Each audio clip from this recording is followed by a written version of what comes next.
There's been a lot said about this golf club, a lot of talk. Every year I look at it, I think about it, and this year, if I'm being truly honest with you, is the first time I've tested it properly. By properly, I mean a couple of weeks, had this in the bag. Is this really gonna work for me? We've seen it with Tommy Fleetwood to great effect. Played golf the other day with Mason Green from the Good crew, and he was smashing this thing. But there were a couple of things that came out of those two players in particular, certainly Mason, that make me think that this is perfect for them, but I as a player might benefit a bit more from this Qi10 Tour 3-wood. Now, what is that? Why is it? And how do you go about the testing for this golf club? So ultimately, the question you got to ask yourself is, do you need a mini driver? Are you approaching it looking for a secondary strong fairway wood? Or are you approaching it because you can't hit driver for toffee?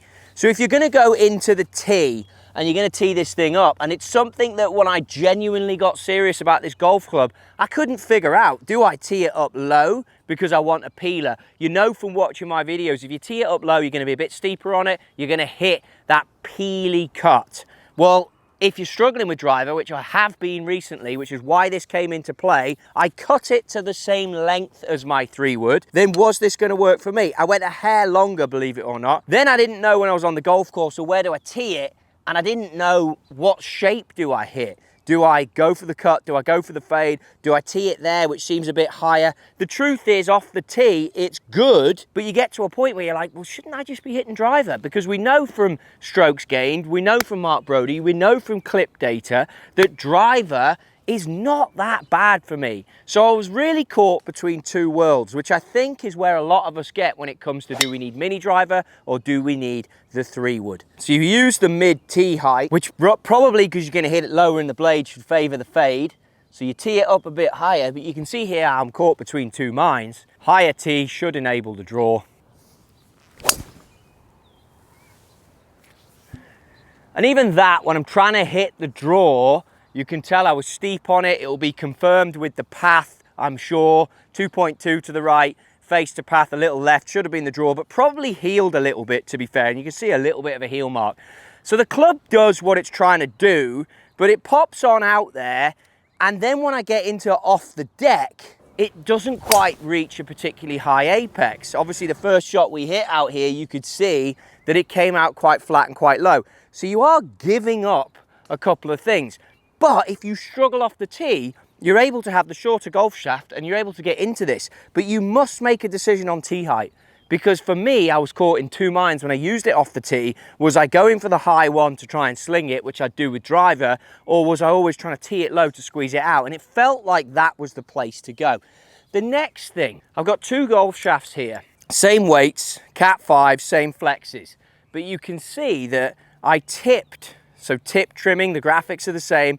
I tipped the 3-wood a little bit more, which means when you cut the fibers at the tip of the golf shaft, when you prep this up, this is going to play a little stronger. I did that thinking more loft, but when I got out on the golf course and put this down, because of the mass of the head, it felt quite loose in the tip section. So that then enabled me to get caught again between two minds and occasionally hit a couple of draw shots. But overdrawing, and that was the thing that I was seeing quite a bit, not because the shaft is soft, but I think the way I tipped it was to play more like a 3-wood, but I almost could have tipped it more or gone heavier in the golf shaft.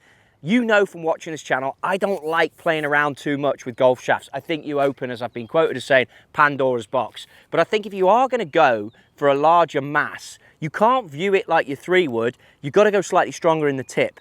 If you tip cut that more or increase the weight, that's the way I would go if I was going to persevere to test with this.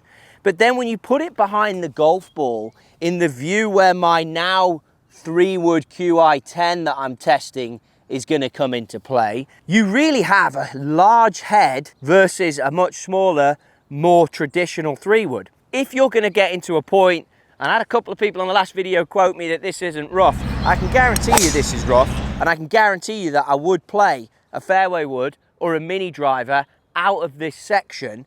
So if you're going to go for the footprint where you get out of the rough here, even at the front of the tee box at the Kingdom, now all of a sudden the mini driver, it's quite big. But Tommy Fleetwood used it with great effect. So does Mason Green. Why? Mason Green is down quite a bit and he's left quite a bit, which you're going to see in a fitting video that we've got coming up with Mason. But players who trap like that, who need a secondary golf club, they're not going to be caught in two worlds. They're going to be teeing this mini driver up very low as a better player, and they're going to be squeezing it out. And that's where you've got to be if you want to go slightly higher tee peg because you struggle with driver. You know, so you've made your commitment. Much like Tiger Woods wedges and Tiger Woods grinds, you must make the decision before you hit the golf shot. But again, if we come back to now the Qi10, the smaller footprint, I'm looking at a carry distance on that last shot squeezed out there at 240. If you can make this golf club travel the distance, I really think, for me, it's a bit more versatile than what the mini driver is going to do. So much higher ball flight. For me, that can go into par fives. It can do a job like that. It's carried 235, it's launched 14.3, it's spun at 3,500 and it's done the job. And then these 7-degree launches that I'm getting out the mini, if I want to do that with something like this, I feel like I can cover it much easier. The other thing is, again for me personally, having the lie angle and the T-bug, you bring in, it looks cool, but you bring in another line on the face. Now, I'm usually not one to be susceptible to this, but I've kept feeling like, based on the fact that it had this T-bug graphic on, the old school one, which is cool, but it just looked quite upright. So I would bring in the left a bit more. Whereas with this, if I put the ball on the floor, I want to chase that lower launch. So I've got to cover this a bit more. I've got to get this way with my lead and see if I can chase it out there, a little low driver with the 3-wood. I feel like it's more obtainable. See if we can go from a 14 launch to an 8. So we brought it down quite a bit there. 225, so I covered it well. Again, can I cover another one? Just keep the versatility of the 3-wood.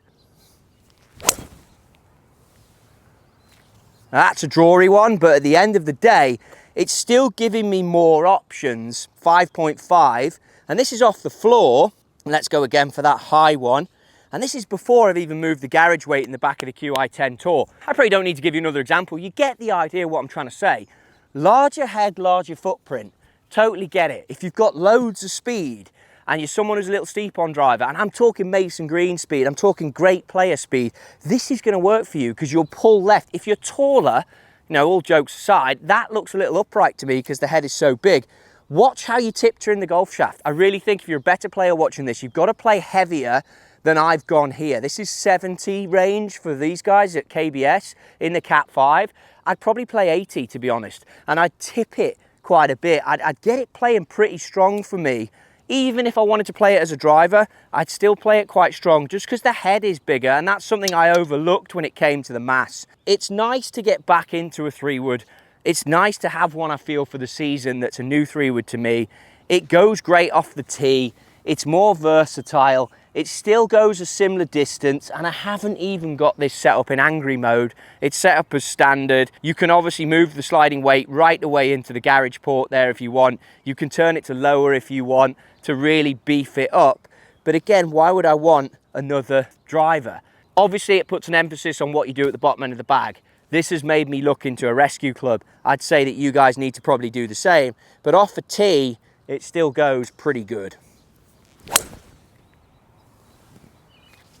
And it's just hit higher out the blade. I mean, I'll be honest with you, it's probably the best golf shot of it in the last month, that one, if we're going to be honest. 247 off a tee, 13.7. I rest my case, 3,200 spin. I mean, Q's shaking his head behind the camera. To me, that's a dumb video.